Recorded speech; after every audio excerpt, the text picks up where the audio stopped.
¿Qué tal, querida comunidad? Muy feliz año. Bienvenidos y bienvenidas a un nuevo episodio, el primero del año aquí en Cuéntame Más, un programa quincenal en Libreta Negra MX, en donde, ya saben, charlamos con invitados e invitadas especialistas en historia, arqueología, patrimonio y en este caso antropología y museos.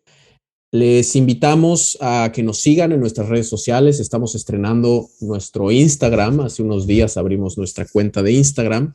Entonces, si aún no lo hacen, vayan y búsquenos por allá, Libreta Negra MX.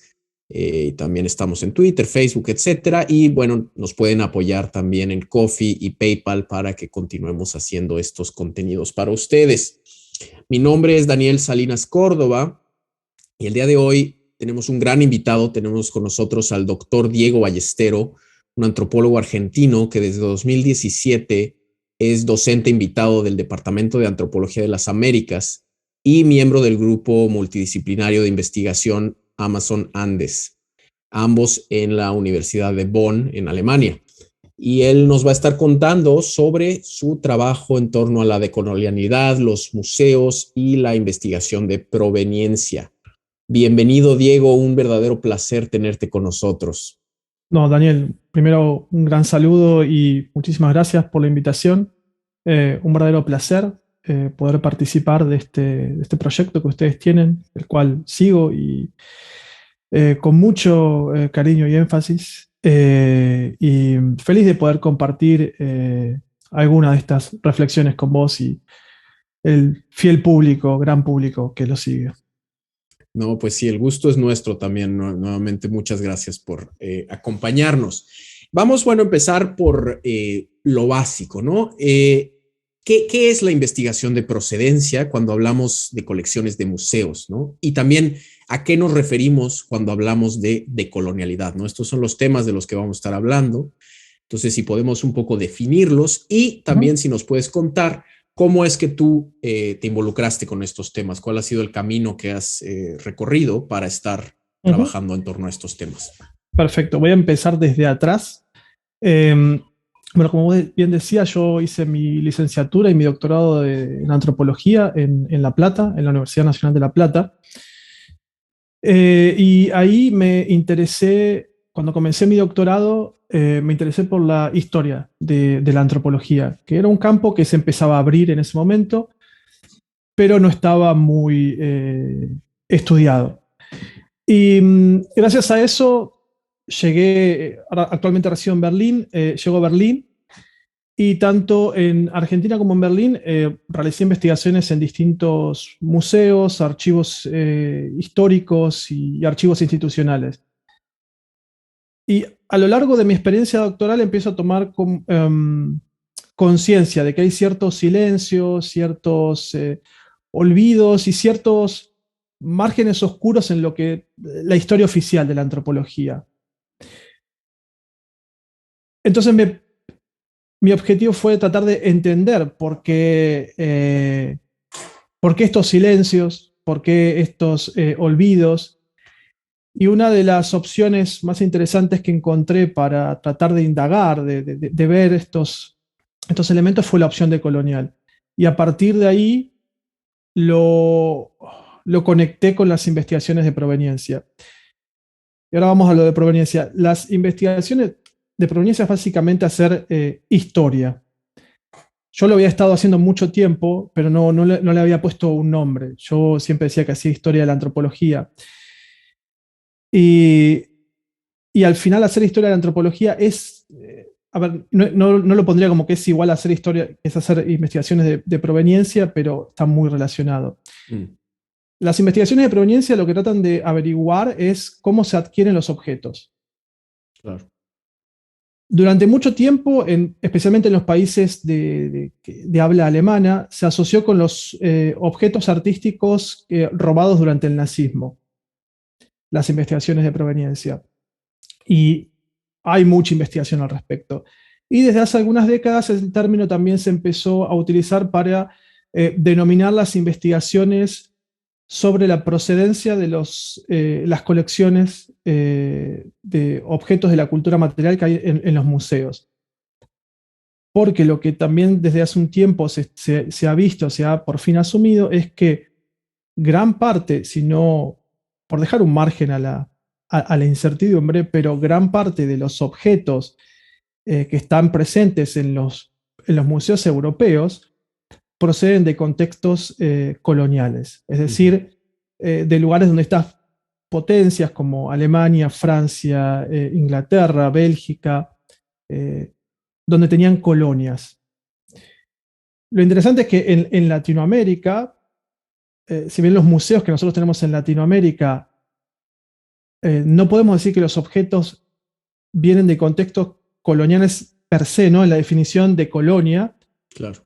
Sí podemos decir que vienen de contextos coloniales porque vienen de contextos violentos, ¿no? Contextos donde había relaciones asimétricas de poder. Es decir, un ejemplo muy concreto, hay varias de las colecciones que hay, por ejemplo, de lo que es la gran Patagonia argentino-chilena, se dan en el contexto de las campañas de genocidio sobre los pueblos originarios. Eso es un contexto de violencia y donde se adquieren restos humanos, donde se adquieren objetos de la cultura material.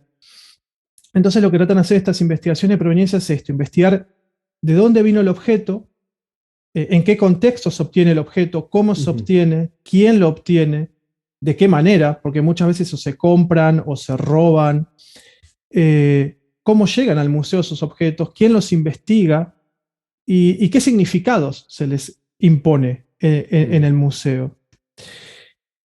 Y ahora con respecto a la pregunta de la decolonialidad, y justo te comentaba, voy a tratar de ser lo más concreto, es una pregunta amplia, no quiero, no osaría nunca denominarme como un experto en este tema. Primero voy a... Sí, es un tema complejo, ¿no? Pero ¿cómo podrías definirlo en pocas palabras, ¿no? Y bueno, específicamente yo creo que también en el tema de los museos, porque la decolonialidad afecta muchas cosas y se puede aplicar en todo, pues yo diría que sí, en todos los diferentes aspectos de la vida, en Occidente y en otros lados del mundo, pero específicamente en estos temas de museos. Mira, ese es un punto clave para entenderlo, y te agradezco mucho la gran ayuda, porque para entender decolonialidad, para mí primero hay que diferenciar entre colonialidad y colonialismo. Entonces, el colonialismo es la ocupación explícita de un país. Por ejemplo, las colonias alemanas o inglesas en África o en Asia. Implica una dominación política, ¿no? y una ocupación militar. En pos de la explotación, ¿no? de las riquezas y de los individuos, todos en beneficio del colonizador. En cambio, para mí la colonialidad, y esto lo digo para mí porque es lo que yo entiendo, no quiero decir que sea así, porque hay gente que tiene más leído este tema, es como vos bien dijiste, es un proceso mucho más complejo que está presente hasta hoy en día. Es un mecanismo que naturaliza jerarquías, ¿no? Jerarquías en base a la raza, jerarquías culturales, jerarquías de género, de identidad, y es funcional a este patrón, al sistema de producción capitalista. Entonces, ahora en este tiempo se habla mucho de descolonización, ¿no? Que para mí es muy distinto a decolonialidad, porque, como bien vos dijiste, la descolonización es un concepto muy extendido en las ciencias sociales de finales del siglo XX y refiere a estas luchas anticoloniales, ¿no? A finales del siglo XVIII, en lo que fue Iberoamérica, ¿no? Las colonias españolas, en lo que ahora se denomina como Latinoamérica, y las luchas anticoloniales del siglo XX en las colonias inglesas y francesas en África y Asia. Pero fue un proceso incompleto. ¿Por qué? Primero porque se limitó a la independencia jurídico y política de las periferias. Y por lo menos en el caso de Latinoamérica, si nosotros vemos todos estos procesos de descolonización, de independencia, fue impulsado por las élites criollas, por las élites por determinados sectores sociales. Está casi ausente o negada o omitida la población originaria. Entonces, para mí estas estructuras de desigualdad siguen operando. Y la decolonialidad justamente apunta a desarmar estas estructuras de desigualdad que siguen presentes hoy en día. Son estructuras de opresión, de dominación y explotación, siempre en beneficio de determinados individuos. Y esto lo vamos a tener, por ejemplo, hay jerarquías que siguen operando como indio, negro, mestizo. Después también tenés primer mundo, segundo, tercer. Ahora hay términos más actuales como economías emergentes. Entonces, digamos que hay un patrón, no quiero decir que sea lineal, ¿no? Estos elementos hay que estudiarlos en su coyuntura, en su momento histórico específico, claro. Pero siguen operando ciertas estructuras de desigualdad. Entonces, la decolonialidad apunta a eso, a revertir, entenderlas, combatirlas, cambiarlas, estas estructuras. Claro, claro. No, buenísimo, sí. Queda creo que muy, muy claro. Como dices, un tema muy complejo, pero bien aterrizado así. Y ahora, bueno, tu trabajo, ¿no? Preparando la entrevista estuve viendo un poco lo que has publicado, los trabajos que has hecho, y se ha centrado mucho en estos procesos justo de construcción y representación de identidades étnicas, ¿no? En contextos museales, especialmente, bueno, en el caso argentino, latinoamericano, y tanto en museos, digamos, nacionales o locales de estos países, como comentabas, o en los grandes museos europeos, ¿no? Los museos universales, ¿no? Cuéntanos un poco de esto, ¿no? ¿Cuál es el papel que la investigación de proveniencia, perdón, ha tenido en todo esto y pues sí, un poco de tu trabajo en este sentido? Bueno, cuando empecé a hacer mi investigación doctoral, me di cuenta que estaba haciendo antropología de los antropólogos. Estaba investigando cómo los antropólogos, de un antropólogo en particular, pero a partir de ese ver, porque esto también creo que es importante cuando uno hace historia de una disciplina, y que es importante también para las investigaciones de proveniencia, es ver, porque un caso no está aislado, sino que se conectan con distintas instituciones, con múltiples instituciones, múltiples actores. Digo, la ciencia no es independientemente de qué disciplina, no es una actividad en solitario. Esta imagen del gran investigador aventurero solitario está muy lejana a la realidad. Entonces yo, en mi investigación, a partir de tomar el ejemplo de un antropólogo alemán que estaba investigando en Argentina entre fines del siglo XIX y principios del siglo XX, hice antropología de su antropología. Y lo que yo trataba de ver era, independientemente de, porque este investigador trabajó sobre objetos de la cultura material, trabajó sobre restos materiales, restos mortales, perdón, de los pueblos originarios, sobre también productos inmateriales como la música, como mitos, leyendas. Entonces, ¿quién era, perdón? ¿Cómo se llama? Robert Lehmann Nietzsche. Eso lo tuve que dar. Qué bueno que el entrevistador está tan atento para evitar mis divagaciones. Entonces, independientemente de lo que... no quería hacer una biografía de él, sino ver cómo se hacía antropología a partir de él, ¿no?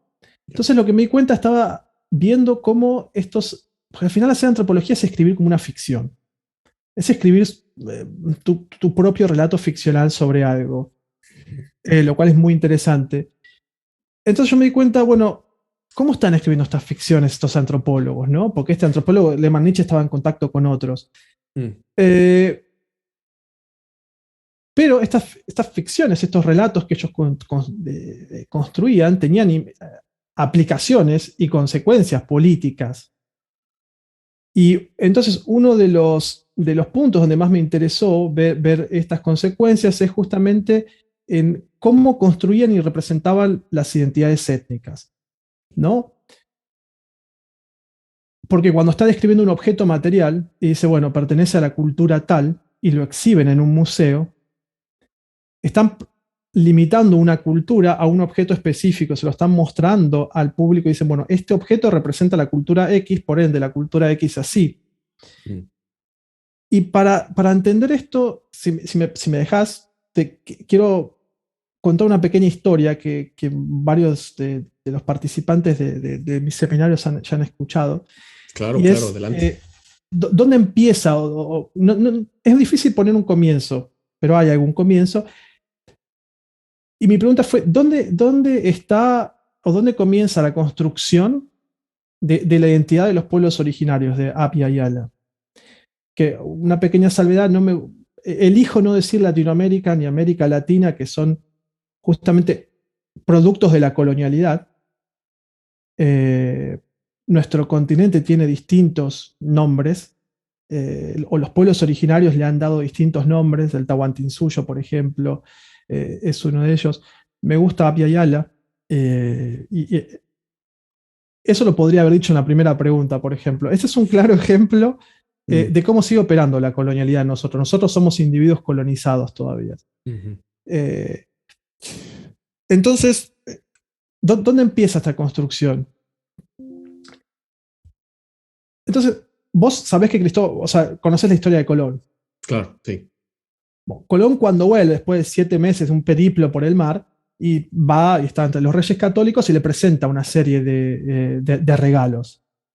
¿Vos te acordás qué les presenta? No sé si te ha pasado que el entrevistador te pregunte. No. Sí, no, es bueno, pues esto es una conversación y honestamente no me acuerdo, eso ya lo vi hace mucho en la carrera del viaje de Colón y no me acuerdo, pero sí, no sé, me puedo imaginar que llevó personas, ¿no? Además de objetos. Exacto, son 6 miembros representantes del pueblo taíno. Entonces, a ver, en la corte europea se conocía individuos diferentes, ¿no? Los españoles conocían individuos distintos, diferentes a ellos mismos. Estaban en contacto con localidades de África, de Asia. Pero ¿por qué se produce una alteración tan grande? Y en esto voy a tratar de ser muy concreto, el mundo en ese momento se dividía en 3 partes. Había una división tripartita, ¿no?, del mundo, que era en base a el gran mito cristiano de los hijos de Noé, ¿no?, que ahora no me acuerdo los nombres. Bueno, los hijos de Noé. Los hijos de Noé. Entonces, uno había dado lugar a las poblaciones de lo que hoy podemos denominar Europa, otro lo que hoy podemos denominar África y hoy lo que podemos denominar Asia. Y eso era la estructura, el orden básico del universo, ¿no? Además, considerando que cada población muchas veces se considera el centro del universo. Entonces, cuando traen estos individuos que no vienen de ninguna parte, se está derrumbando un mito, porque hay evidencia material de que este mito hay algo que no está bien. Entonces, ¿qué es lo que pasa? Modifican este mito y algo que es muy interesante es se produce el primer viaje en el tiempo. Es el primer viaje en el tiempo registrado, porque lo que dicen es, en realidad, estos habitantes de este nuevo mundo, en un acto de arrogancia, ¿no?, porque todo lo que no conocemos es nuevo, entonces eso era el nuevo mundo, son nuestros antepasados. Eso, y en base a eso ordenaron el mundo. O sea, son hijos, Japeto era uno, son descendientes de Japeto que de alguna manera están ahí, pero son nuestros antepasados. Nosotros estamos mirando lo que nosotros fuimos. Y qué curioso, si puedo interrumpirte, qué Por curioso favor. Cómo con esto de que comentas la arrogancia del nuevo mundo, o sea, lo que desconocemos es nuevo, pero el nuevo mundo es el viejo nosotros, digamos. El viejo mundo nació... Esa contradicción entre el nuevo mundo, pero en realidad es algo muy viejo, ¿no? Que están como aislados en el pasado, ¿no? Es decir, el nuevo mundo nació viejo. Es formidable. Entonces, es como el primer gran diseño global, el relato, y con esto no quiero decir que esté en contra de aquellas personas, y lo aclaro, que profesen la religión cristiana, pero el relato bíblico en sí fue utilizado como un gran sistema, o es como el gran primer sistema de clasificación global de la humanidad. Y después estas jerarquías que restringen, ¿no? Porque ya eso ya, como bien vos dijiste, ya nacieron viejos, son estos individuos primitivos, y se le empiezan a asociar ciertos elementos a este individuo primitivo. El cuerpo es de tal manera, los objetos de la cultura material son de tal manera, y después la forma en la cual se los van clasificando va a ir modificándose a lo largo del tiempo. Hubo un momento, por ejemplo, en el siglo XVI, que teníamos los pueblos con escritura y sin escritura, ¿no? Que es interesante porque hay escritura en Apia y Ala, hay diversos, creo que los arqueólogos van a poder decir más que yo sobre esto, hay múltiples sistemas de escritura. Pero como los individuos europeos no los desconocían, por ende no existían estos sistemas de escritura, por ende eran poblaciones sin escritura, son primitivas. Entonces, desde ese momento, vamos a ir, va a ir cambiando a lo largo del tiempo, pero siempre vamos a tener un sistema de jerarquías que ordene el mundo. Entonces tenemos, van a ser o los primitivos o los salvajes. En Alemania se usaba una denominación que eran pueblos naturales. Y en este contexto, los museos son instituciones claves en la construcción, en la promoción y en la legitimación y mantenimiento de estas jerarquías, ¿no? Es una institución que controla el conocimiento, el museo. Es un espacio de la disciplina. Y acá creo que debemos entender esa palabra en su sentido más disciplinario. O sea, nos dicen qué ver, cómo verlo, cómo interpretarlo. Entonces, cuando uno va a un museo, a mí me pasaba cuando era pequeño, iba al museo y, por ejemplo, presentaban una reproducción de un individuo con sus elementos de casa y ponían, por ejemplo, indio tehuelche. Entonces, ese solo elemento ahí puesto en el museo, atrás de una vitrina, con el cual yo no podía interactuar, no tenía posibilidad. Yo era un actor pasivo y yo iba al museo y el museo me decía, bueno, usted está mirando, usted en este momento va a mirar esta vitrina y esto es la cultura tehuelche. Estos son los tehuelches, por ende, ¿toda la cultura tehuelche es así? ¿O a vos como arqueólogo te ha pasado cuando uno va y va a una vitrina de cualquier museo y aparece, no sé, cultura nazca, por ejemplo, y tenemos una selección de objetos?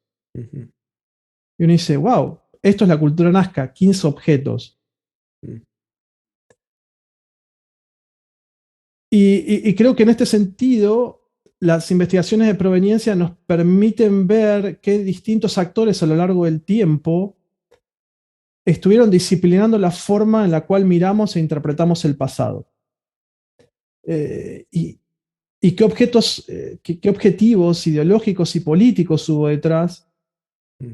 Y lo más interesante, creo que también lo que nos permite las investigaciones de proveniencia es ver cómo fue que las identidades de los pueblos originarios fueron borradas, negadas o marginalizadas por el saber occidental. Porque lo que está ahí se ve, pero lo que no está no existe. Entonces, a través del estudio de la construcción de lo que se puede llamar de identidades étnicas, de lo cual me falta mucho por aprender, lo que a mí me interesa ver es el por qué estas imposiciones identitarias, las cuales siguen operando y tienen consecuencias en la vida social de hoy. Es una racialización de las relaciones entre los individuos y lo que hablábamos hoy, ¿no? Cómo se imponen identidades como indio, negro, mestizo, o estas identidades geográficas mucho más amplias como América, África, Occidente, Europa. Creo que eso nos permite las investigaciones de proveniencia, desarmar Claro. esos elementos. Sí, sí, y ver, o sea, en este sentido lo que comentas, ver cómo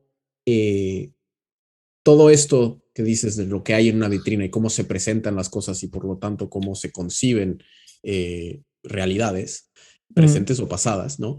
Pero cómo no son dadas, no son a priori, son resultado de una decisión que alguien tomó, que un individuo o un grupo de individuos o una disciplina, lo que decías de las redes, de los antropólogos, etcétera, se tomaron. No es porque las cosas así son naturalmente o divinamente, sino porque alguien tomó la decisión de decir, bueno, estos se parecen, entonces los voy a agrupar, hablando de cultura material, ¿no? De ujú. todas estas herramientas tienen los mismos colores, los mismos motivos, entonces los agrupo y esto es el estilo tal y esto representa la cultura tal, como decías. Y son decisiones no neutrales, como comentas, ¿no?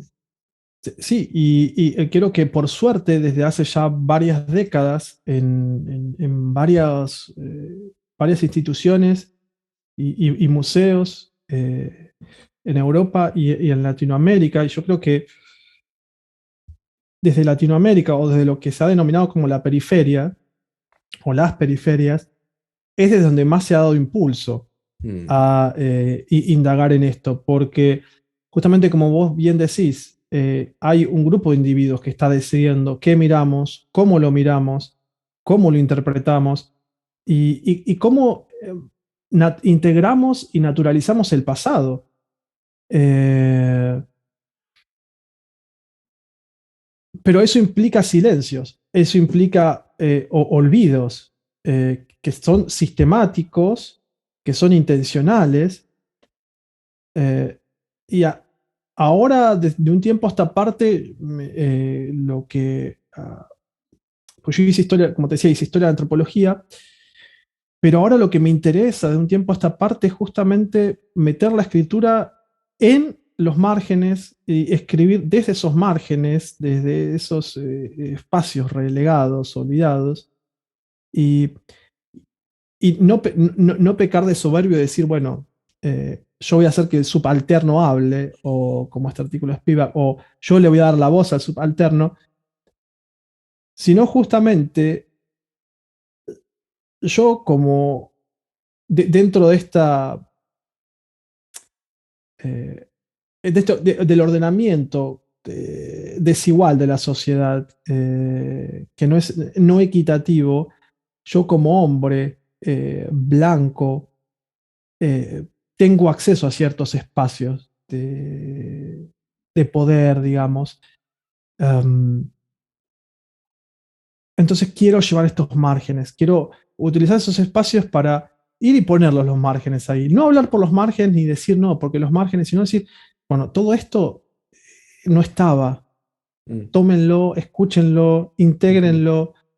Um, Creo que es fundamental, Mm. es una tarea fundamental hoy en día. Sí, sí, sí, sí, no, definitivamente.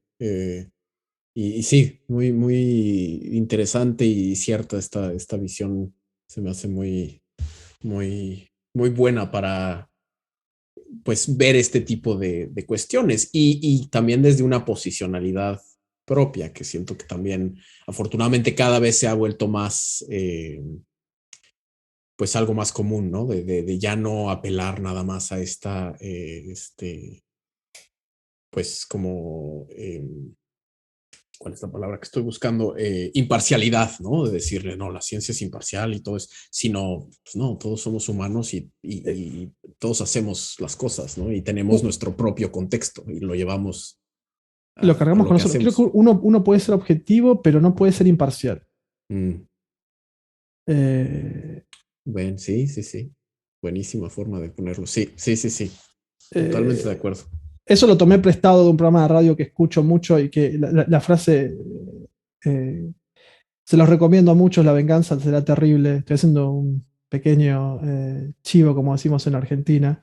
Mm, La venganza será terrible de Alejandro Dolina. Y el programa empieza con esa frase y yo hace varios años escucho el programa y ahora la he internalizado esa frase y he acordado un sentido muy grande. No, no me la quiero atribuir la frase, ¿no? Y que quede como, wow, Diego en esta entrevista dijo esta frase, pero dije, wow, es cierto, uno puede ser objetivo y presentar hechos con objetividad, pero uno no puede ser imparcial.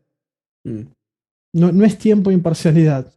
claro, claro, sí, pues sí, traemos nuestras propias bagajes, nuestros contextos, y eso afectan en las decisiones que tomamos y cómo hacemos lo que hacemos, ¿no? Perfecto. Bueno, pasando a la siguiente pregunta y un poco regresando a esto de los museos, ¿no? Y tras esta muy buena explicación de cómo todo el contexto del ordenamiento y el papel que la investigación de proveniencia tiene. Yo quería oír tu opinión respecto a, bueno, últimamente ha habido muchas más de estas discusiones en torno a la decolonialización, ¿no? Y ha habido autores, por ejemplo, como Sumaya Kasim, en inglés han escrito que es sobre lo difícil que es que los museos, al ser, como bien nos comentaste ya, proyectos profundamente coloniales o imperiales para pues darle un orden al mundo, a todos estos nuevos mundos, entre comillas, que estaban descubriendo, entre comillas, los europeos, que giran en torno al poder, que autores sí como Kasim dicen que es muy difícil, si no imposible, que estos proyectos coloniales que son los museos puedan ser decolonizados. ¿Tú qué opinas al respecto? Y aquí me gustaría también saber tu opinión con tu experiencia que has tenido trabajando tanto en museos, digamos, en Argentina, en América Latina, eh, antiguas colonias, pero ya estos proyectos museísticos tienen un fuerte pues nacionalismo, pero siguen siendo, como comentabas hace rato, pues siguiendo lógicas coloniales, como en los museos europeos, ¿no? Estos grandes museos de las metrópolis, ¿no? El Louvre, el British Museum, el Humboldt, el Forum Humboldt, etcétera, etcétera. ¿Qué opinas respecto a esto de si pueden o no pueden ser decolonizados los museos? Uf, es una pregunta, es el gran elefante blanco en la habitación. Hay ese artículo que vos decís de Sumaya es muy interesante y empieza con una cita que la anoté acá de la escritora afroamericana Audre Lorde, que dice, la voy a leer porque me parece hermosa la cita, y dice, las herramientas del amo nunca desmantelarán la casa del amo. Puede que nos permitan ganarle temporalmente en su propio juego, pero nunca nos permitirán provocar un verdadero cambio. Y creo que encaja perfectamente con lo que está pasando hoy en día en los museos cuya legitimidad eh, está basada en el cuerpo, en el saber occidental, ¿no? Y soy consciente que estoy usando una categoría muy restrictiva como occidental que critiqué hace 3 minutos, pero para ordenar un poco el universo. Pasa algo muy interesante también que cuando uno escribe,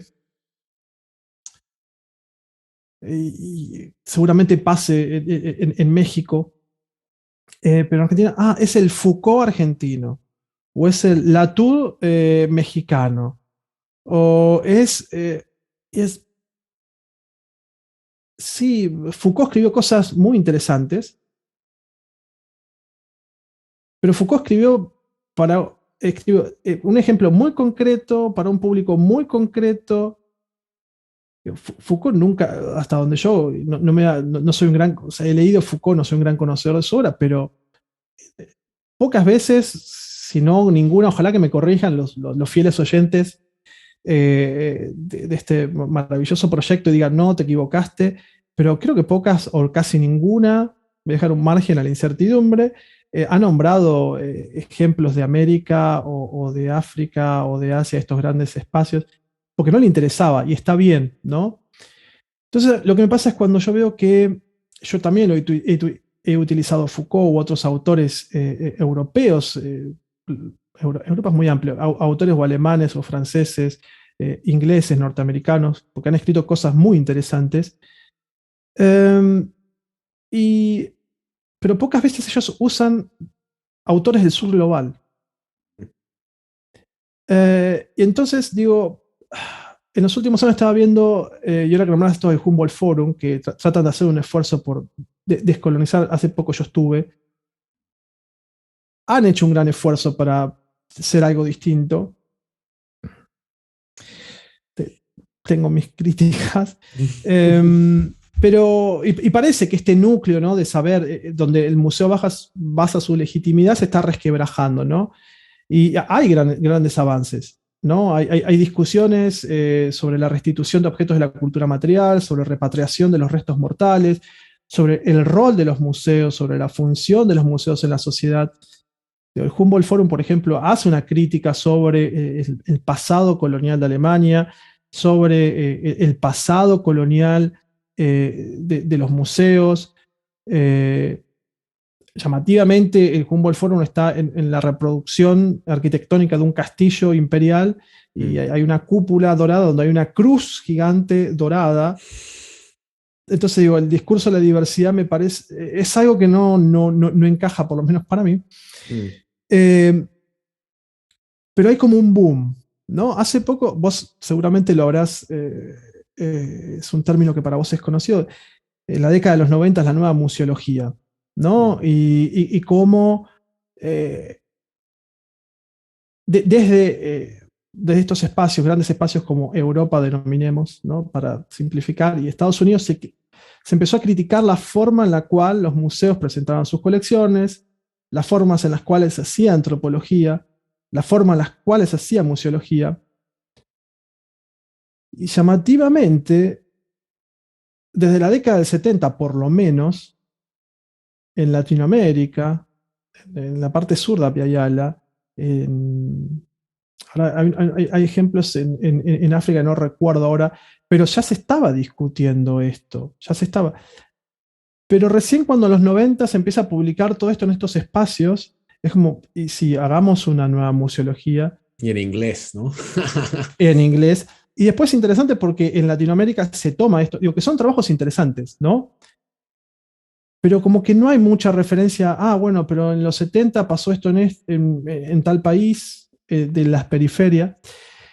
Y la propia periferia empezó a citar estos trabajos, ¿no? Es parte de esta colonialidad que sigue operando.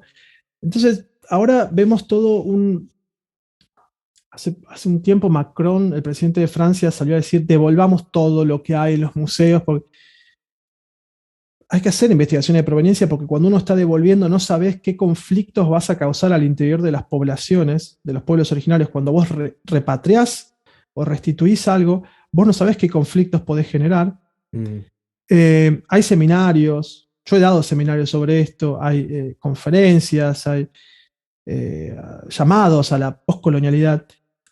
Son súper meritorios, son súper necesarios, pero me parece que hay ciertos puntos que me parecen discutidos, y los anoté algunos para no olvidarme, porque además es un tema que emocionalmente me mueve, y puede ser que uno desde la emocionalidad se pierda en su discurso. Y parece que es común hablar de antropología descolonial, porque nunca los escuché mucho hablar de decolonial o de decolonialidad, pero ahora hablar de poscolonialismo parece que es como el sentido común disciplinario.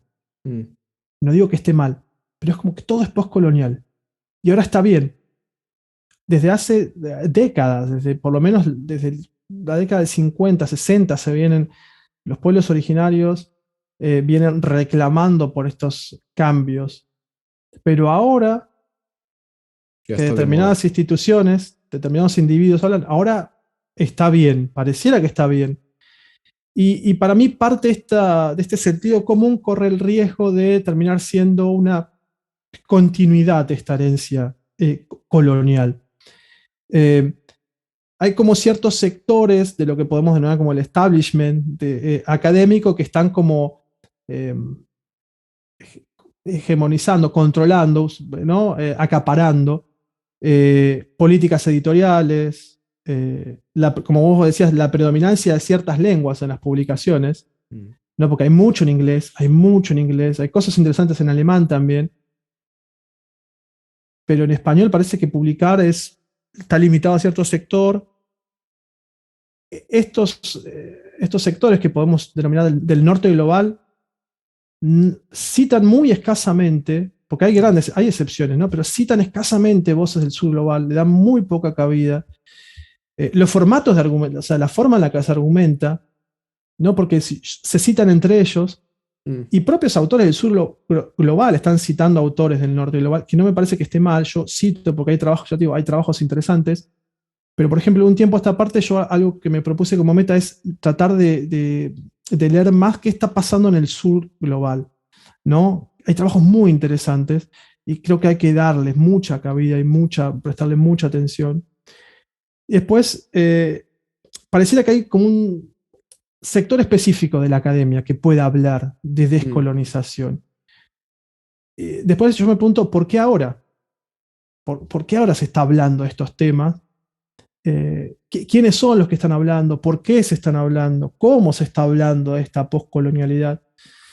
Y después, voy a ir cerrando con esto, se menosprecian, se omiten o niegan voces de colectivos muy específicos, como por ejemplo mujeres, o géneros e identidades no binarias, disidentes, individuos BIPOC, o del colectivo LGBTIQ. Entonces, para mí necesita haber un diálogo, ¿no? De entre las distintas formas de saberes. Hay multiplicidad de saberes y debería haber un diálogo. Pero creo, me cuesta pensar, me cuesta ver que la decolonización política,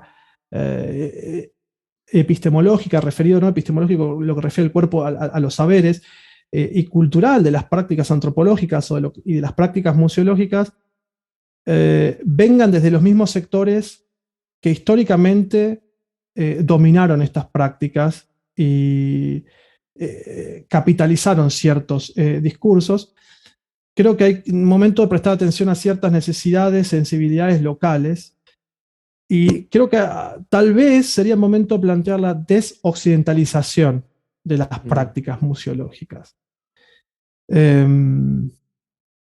Creo que con eso se cerraría un poco. Ojalá que haya respondido tu pregunta. No, sí, pues sí, a final de cuentas es un tema amplio y complejo, pero creo que sí es una forma interesante de plantearlo y de ver pues sí, cómo se está desvirtuando un poco el mismo término de el decolonialismo, como ya está tan de moda y todo mundo lo está usando nada más esto que dicen en inglés, ¿no? Del buzzword, ¿no? Que ya nada más es un término que llama la atención, que está de moda, que vende, digamos, dentro de círculos académicos. Entonces lo están metiendo, forzando en cosas que ni al caso,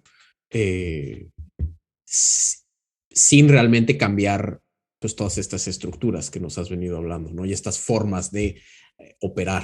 Y entonces, sí, no, se me hace muy interesante. Yo he visto congresos de un tiempo a esta parte que yo he querido participar y, bueno, a veces que mis papers o los temas que yo propongo tal vez no son tan interesantes y los rechazan y está muy bien.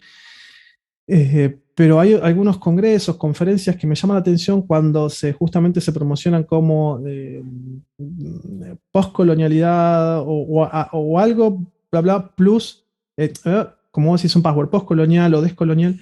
Y cuando uno ve la gente que va a hablar, que hay gente que sabe, gente que tiene cosas muy interesantes para decir, proceden todos de un mismo sector social, cultural. Hay, hay como una predominancia, por ejemplo, y no lo digo en pos de una eh, paranoia, pero como de hombres blancos, y vienen de ciertos sectores específicos de la academia, y hay pocas o a veces muy escasas participación de individuos que vienen de lo que ellos han denominado como las periferias, y me llaman poderosamente la atención. De que sea postcolonial o descolonial y sean todos europeos los que están hablando. Sí, no, eso es algo muy cierto que está sucediendo mucho en el norte global, ¿no? O sea, en Europa, en Estados Unidos, se está como subiendo todo el mundo a este término, pero las cosas operan bastante de la misma forma. O sea, no se leen autores africanos, autores latinoamericanos, autores indígenas, autores de Asia, ¿no? Y indígena mucho menos, Sí, porque indígenas ya, mucho menos. porque si no se lee un autor que, por ejemplo, no sé, latinoamericano, ¿no? Que venga o de México, o de Argentina, o de Bolivia, o de Paraguay, o Chile, o lo que sea, menos uno que se presente como indígena. Claro, claro. Sí, no, y ya también, si nos siguiéramos, que ahorita ya se nos está acabando el tiempo, pero todo esto está muy ligado también a las grandes desigualdades globales que operan todavía, ¿no? O sea, que La sigue, colonialidad. exacto, o sea, exacto, que pues es como difícil porque las condiciones materiales en muchos de estos lugares, desafortunadamente, siguen siendo muy, muy difíciles, ¿no? Y Sí. eso obviamente, pues que tanto va a haber gente con la posibilidad de dedicarse a nada más escribir papers y a publicar cuando, ¿no? Entonces sí, es todo parte del Es una sistema. lógica que sí, es una lógica que sigue operando y uno tiene que tener cierta cantidad de. Por ejemplo, si yo me presento así, como estoy ahora, digo, hola, vengo a hablar de decolonialidad, pero si yo vengo y digo, y presento un papel cualquiera así que dice, yo soy doctor en Claro. antropología, mi palabra tiene otro peso. Mm. Y es un papel nada más, pero lo de Sí, una institución del saber occidental que dice, el señor este es antropólogo, entonces escuchémoslo porque algo. sabe. Y me pasa también en círculo, que tal vez no sé si te pasó a vos, que cuando uno va y está hablando de algo, y dice, no, pero escúchalo porque él es arqueólogo. Mm. Sí. Y tal vez vos sabrás de algunos temas, de otros no, pero no, él es arqueólogo. Y si estás viviendo ahora en Europa, no, pero él es arqueólogo y vive en Europa. No importa en qué pequeña ciudad, de qué pequeño país, pero está en Europa, es como, no, es arqueólogo, está en Europa. Por ende, lo que vos digas tiene otro peso. Eso es Mm. cómo sigue operando, cómo seguimos colonizados. Mm. Sí, sí, sí, sí. Sí, eso un poco me recuerda a esta imagen clásica de los Simpson, de Lisa Simpson. Ya ni me acuerdo en qué episodio es, pero que todo el maldito sistema está mal. Un Pero poco. creo que lo resume de una forma, y es una producción estadounidense, pero creo Sí. que lo resume de una forma tan precisa. eh, y, y es eso. A mí, mirá, voy a contar un ejemplo muy chiquito que lo conté varias veces en mis seminarios. Un día voy a un congreso acá en Berlín. Y yo fui vestido con un jean normal, unos tenis y tenía una t-shirt. Mm. Y cuando llegué, era el Museo de Ciencias Naturales, salió una mujer de seguridad y me dice, sí, la entrada es, por el otro lado, hoy hay un congreso científico. Sí, yo vengo al congreso. Y la señora me miró de arriba abajo mi indumentaria y me dice, ajá. Y así, si yo vengo al congreso, estoy llegando tarde, por favor, me podría dejar pasar. Es un congreso. Sí, científico. Sí, mire, se puede fijar por favor si mi nombre está en la lista. Aparte, en ese momento mi alemán no era, o no es que mi alemán sea, tenga un gran nivel, pero no estaba muy pulido, entonces una persona vestida así que no podía hablar alemán, yo creo que bueno, y me dice, bueno, su nombre, y yo le digo, Ballestero, que la doble L, o sea, la pronunciación en alemán es, entonces, bueno, me voy a fijar, y saca una lista, se pone a fijarse, y cuando uno tenía que anotarse, tenía que poner el grado académico. ¿No? Te exigían poner entonces yo puse doctor, porque me lo exigían, no porque sea algo que. Y la mujer leyó la lista. Y dice, doctor, discúlpeme, doctor, aquí tiene la bolsa del Congreso. Por favor, doctor, por acá. Doctor, ¿le gustaría tomar un café? Doctor, ¿le gustaría? No, mire, le agradezco, estoy llegando tarde. Y es esta construcción que sigue operando en esas pequeñas cosas. Mm. Sí, ¿No? Yo soy sí, un sí, sí. doctor. Entonces yo merezco otro trato, yo merezco otra forma de acceso hacia. Es lo que está mal, es todo el maldito sistema, como dijo Lisa Simpson, es que está mal. Sí, sí, sí, sí. Sí, bueno, pues no, sí, definitivamente estos temas podríamos seguir platicando por mucho porque da para mucho y es muy, muy interesante. Y hemos tocado varios temas que ya en otros episodios con otros invitados hemos tocado, ¿no? Esto de los museos y la nueva Sí. museología, los públicos, la restitución de bienes culturales, devoluciones, etcétera. Pero bueno, para un poco ir cerrando la charla, la entrevista, ¿Cuáles ahorita son tus planes, tus proyectos a futuro en estos temas? Bueno, ahora actualmente, bueno, sigo haciendo historia de la antropología. Eh, Específicamente estoy trabajando sobre las primeras décadas del siglo XX, la transición entre el siglo XIX, las últimas décadas del siglo XIX y las primeras del siglo XX. Y tengo como dos pequeños proyectos a futuro, pero están como en proceso de elaboración. No quiero spoilearlos, pero estamos con una colega argentina que ojalá madure el proyecto, pero nos interesaría trabajar en una colaboración. Mi colega está en Argentina, en una colaboración sobre eh, trabajando sobre las poblaciones indígenas de Tierra del Fuego y vinculado a esto también de colonialidad y repatriación, pero es algo que está como en proceso de elaboración. Justamente me encuentro ahora redactando Buenísimo. con esta colega el borrador del proyecto, de ahí a que lo acepten. Seguramente este programa va a traer mucha suerte y tiene un gran peso, entonces cuando escuchen los instituciones gubernamentales que van a decir hay que apoyar este proyecto, pues salió en libreta negra, MX, en Cuéntame Más. Y después otro tema que me interesa, justamente por estar en este grupo de investigación multidisciplinario Amazon Andes, es que hay arqueólogos y antropólogos sociales con una gran experiencia y un gran compromiso. Tengo mucha suerte de que me hayan invitado a participar ahí.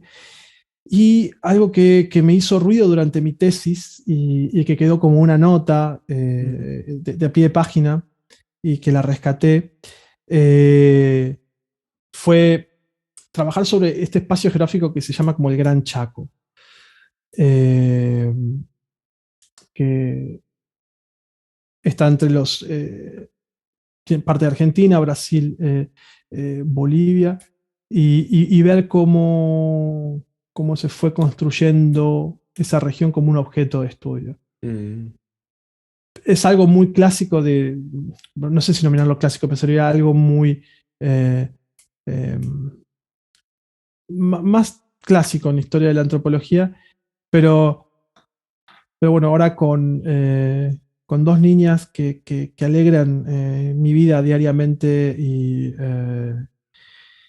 con trabajos paralelos para poder subsistir, porque digamos que es también complicado ingresar en el sistema académico. Parte de estas dificultades, de estas desigualdades que siguen operando. Eh, y son proyectos que tengo hace tiempo, tengo ganas de escribir y acumulo ideas mm, y apuntes, pero encontrar el tiempo para sentar y redactarlo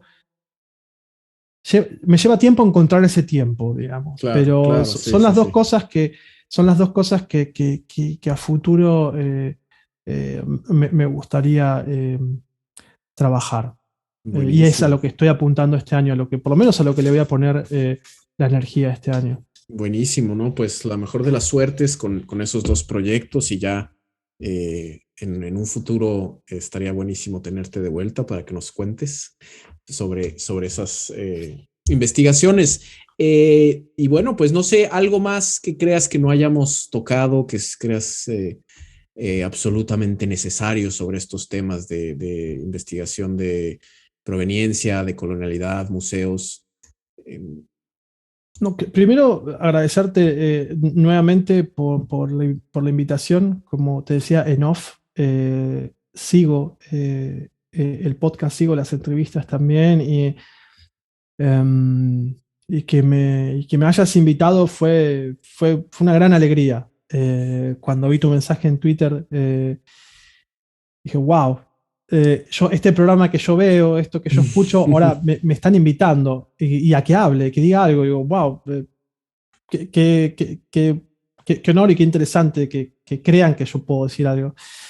Eh, y creo que lo interesante y lo difícil es, y también te lo decía un poco en off, es cómo podemos, o creo que nosotros al haber podido llegar a estos lugares, a estos espacios, ¿no? Hemos tenido la suerte de haber podido estar en la universidad, que no todo el mundo llega, no todo el mundo puede mantenerse. Y creo que cuando uno tuvo todos esos privilegios y todas esas ventajas, creo que es momento, o creo que sería interesante cuando uno puede devolver esos, esos privilegios, esas ventajas, devolverlas de alguna forma a la sociedad. Y creo que eh, sería interesante que más gente que sabe mucho más que yo sobre decolonialidad, que lo charlen más diariamente, con el vecino, la vecina, que lo charlen en el supermercado cuando va a hacer compras, para justamente ayudarnos para pensar juntos todos cómo siguen en el día a día estas desigualdades, esta inequidad, esta asimetría, estos silencios, estos olvidos, cómo siguen hoy día en día y que sería interesante otra forma de hacer las cosas, no mejor ni peor, sino otra forma. Porque, como dice gente que sabe reflexionar mejor que yo, hay otros mundos, pero están en este. Y creo que es lo que tenemos que buscar juntos. Sí. No, muy excelente reflexión para terminar este episodio. Y bueno, Diego, ahora sí que el agradecimiento es mutuo. Un verdadero placer contar contigo aquí en Cuéntame Más. Y pues sí, que nos cuentes justamente sobre estas cuestiones con las que has estado trabajando, un poco de tu investigación, tus opiniones. Pues sí, para seguir comentando de estos temas aquí en Libreta Negra MX, pues sí, nuestro mayor compromiso es justamente ese, ¿no? De ser un espacio de divulgación abierto, accesible, donde pues podamos, sí, pues comentar estos temas, aprender, discutir, etcétera. Entonces, en ese sentido también, y para continuar un poco la conversación, en caso de, pues con nuestros queridos oyentes, si quieren ponerse en contacto contigo, ¿dónde mencionaste Twitter? ¿En dónde es el mejor lugar donde te pueden encontrar? Twitter que es la plataforma, calculo que ustedes pasaban después, la pueden publicar en mi dirección de Twitter y ahí todos Claro. pueden contactarme para insultarme, para decirme que lo que dije está mal, para entablar diálogo. Es la plataforma que ahora estoy usando habitual y masivamente para entablar diálogo. Así Buenísimo. que Sí, feliz de poder estar en contacto con la gente. claro, pues ya saben, querida comunidad, aquí abajo en la descripción del episodio, tanto si están oyendo en podcast o viendo el video en YouTube, ahí pueden encontrar el link. También, pues en este sentido, sigamos comentando qué opinan ustedes respecto a estos temas. Nos pueden seguir a nosotros, a Libreta Negra MX. Como les dije al principio del episodio, hace unas semanas abrimos nuestro perfil en Instagram. Pero también estamos, bueno, en Twitter, muy activos, en Facebook, obviamente nuestro canal de YouTube, las plataformas de podcast. Síganos por ahí y continuemos con la conversación, ¿no? Entonces, a mí personalmente también en Instagram y Twitter, como Daniel Salinas 00, todos estos links abajo los encuentran. Y bueno, igual, pues este es un proyecto independiente que pues dependemos un poco para poder hacerlo, lo hacemos con mucho gusto, mucho amor, pero pues obviamente hay gastos y mucho trabajo detrás, entonces si nos gustan apoyar para que podamos seguir haciendo este proyecto, pueden compartir nuestros episodios y si creen que a alguien, sus amigos, su familia les puede interesar estos temas, mándenles un link, no les toma ni un minuto y para aún más apoyo pueden, pues si recibimos donaciones a través de Ko-fi, nos pueden comprar un café virtual o por PayPal también, ¿no? Abajo vienen todos los links. Y pues bueno, nuevamente, Diego, muchísimas gracias. Un gusto. Y pues, queridos escuchas, nos vemos en 2 semanas en otro episodio de Cuéntame Más. Hasta luego.